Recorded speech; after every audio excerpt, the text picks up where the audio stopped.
I'm going to slowly cut into this, and I'm going to just show you. This is where my broadhead went through, and this is the shoulder right here. This is the top part of the shoulder, and already there's a piece of bone. I'm going to pull out some pieces of bone.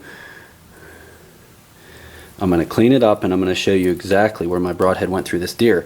And the remarkable part is my broadhead exited down through the other side of the deer when I thought it didn't make an exit because part of it was sticking out.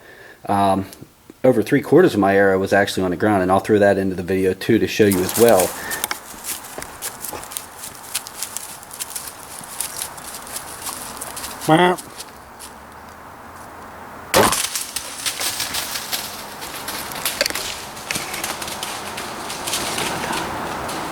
He's going down. Yes. Man, that all happened fast. I hit him a little forward, but I didn't get a full pass through. I think I hit his shoulder on the other side. Oh man. Okay, we just got here. I thought my arrow didn't go through him, but it did go the whole way through him. I wish you guys could have seen the shot because I know I hit him forward, and I hit him in it looked like the shoulder, but Ramcat zipped right through him. Right off the bat we have some blood.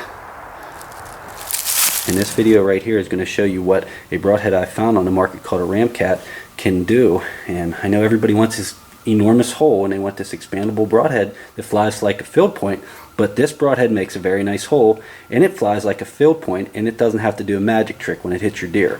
It goes into your deer, it goes through your deer, and it goes out the other side. And that's what we're looking for in a broadhead. You make a good shot, or if you make an iffy shot like I did, I'm as honest as can be. I hit this deer, and here's some more bone. I hit this deer where I shouldn't have hit this deer, and I'll show you my broadhead here in a minute as well. And we have chunks of bone, and my broadhead went right through this deer. You guys can see there's where my arrow hit, right here, and it exited out through the front end. Quartered away, nice quartered away shot, and a great way to end my season. So let me clean this up and give you a better look.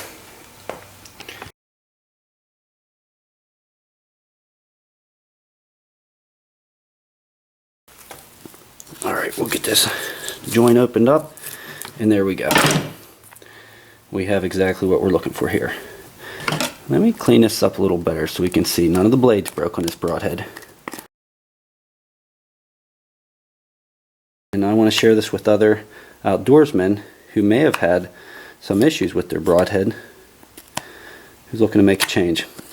If you're happy with them and you have confidence with what you're shooting, you're probably going to stick with what you're shooting.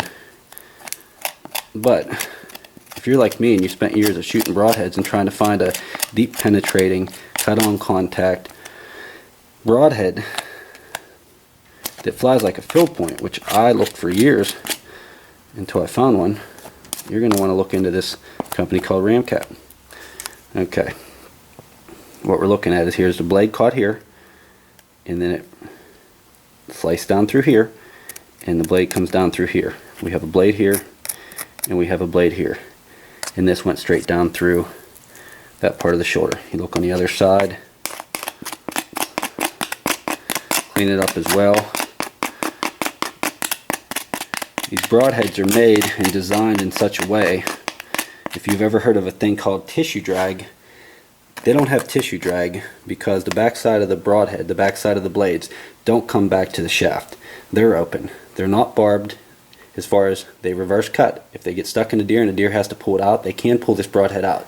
These blades will actually go forward once they're loosened up, and that's how the deer is able to pull this broadhead back out of their body in case you make an iffy shot and it doesn't get a pass through. And the deer needs to survive, it can pull this broadhead out. So it is perfectly legal to use this broadhead in the state of Pennsylvania. But not having that tissue drag is that broadhead has to come back to the shaft. That has to drag through the deer as it's cutting as well. You know, your arrow steel spin as it goes through that deer. Now you don't have the back side of that blade trying to cut through that deer as well. You just have your initial blades that look like knives coming off it. Let me go over and get my broadhead and I'll show you. Alright, here's my broadhead and my arrow, and when the deer ran away, this is the piece that I saw still sticking in my deer, and when we found my deer, this was the piece that was still in the deer. The rest of my arrow went the whole way through the deer, and all this was on the ground laying there. And here's the broadhead. And then the best thing is this broadhead not only went through the shoulder blade, not only went through the vitals of this deer, went down through the pump station, it also exited down through a very tough part called the brisket area. So as far as penetration, flight, and what you want out of a broadhead, I did the research several years ago, and we have just been smacking deer with these, and we've been putting them down fast, and we couldn't be more happy with our decision. I hope you find this useful. Anybody who's looking for a switch in their broadhead, I highly recommend this. I am by no way endorsed by any companies. I just found a broadhead that I wanted to share with the rest of the archery world, and this is the Ramcat Broadhead. And this is one fine deer killing machine right here.